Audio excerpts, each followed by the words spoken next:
So March 21st, you said was a momentous day. Tell us about that.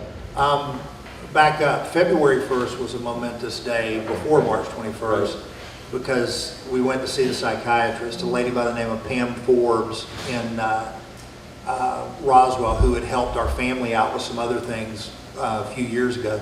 So she had credibility. We weren't guessing. And I never really understood how all that works, but you know, she's the quarterback in my care. And so she spent 2 sessions with us, one that was unscheduled, and listened to us for 3 hours. Okay, this is a busy psychiatrist. The good news is she's a believer. And so she was dialed into what I do for a living and all of that. So here's how it went. She goes, I've done this Hamilton assessment scale of depression on you. And if 0 to 7 is normal emotional health, and 8 is the beginning of depression, you're a 25. Wow.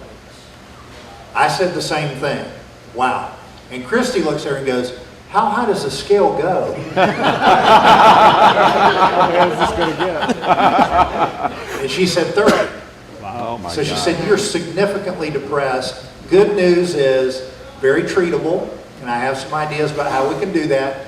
And second of all is the bad news. The only way to find out how to treat you is you got to be on something for 4 to 6 weeks, and we may determine that doesn't work on you. We got to move on to a new drug. There's no way to test you on what will work on you other than you taking it. So I'm like, oh great.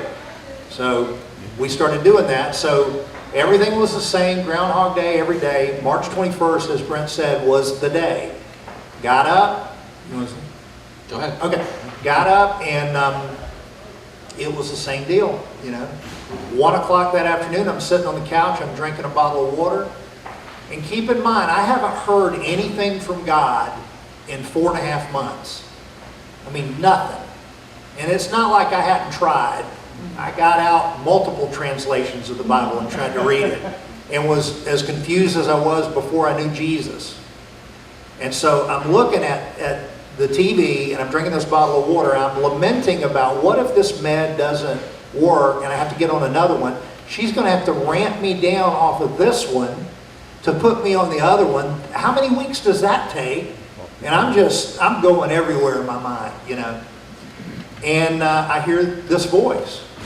All you're doing right now is drinking that bottle of water. Just drink that bottle of water. That's all you're doing. And I was like, wow, that voice sounds familiar.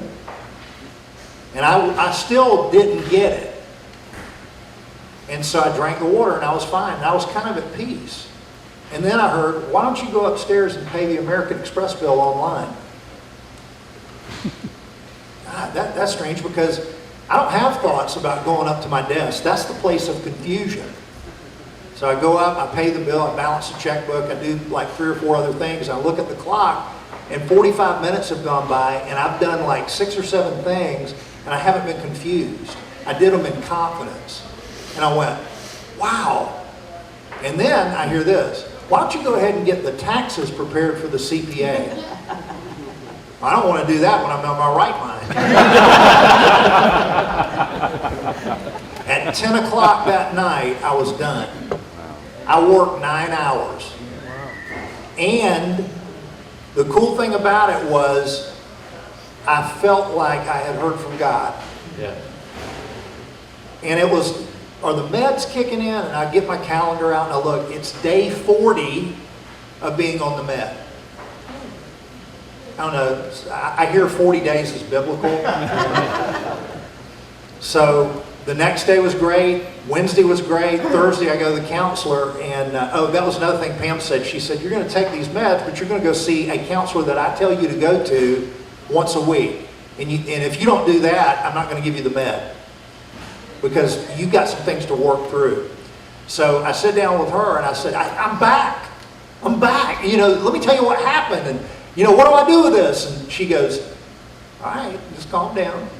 She said, you're trying to figure out what happened, right? I said, yeah. She said, instead of trying to figure out, was it the med, was it God, was it both, was it... She said, why don't you spend that same amount of energy being thankful? Amen. Amen. I went, That makes sense. Right. And then she said, you're going to still have some bad days. But as far as being back, take one thing at a time, just like the Lord showed you. Drink the bottle of water, pay the bill, do this, do that.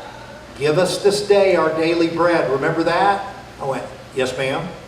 And she goes, so, when you're ready, you're going to have to sit on that couch and look me dead in the eye and say, I am myself again. And then we'll talk about you ramping up. And since that time, I've had 2.5 bad days. And God is sovereign. He is good. I don't understand Him. I find Him even more mysterious than I ever have. But I'm grateful.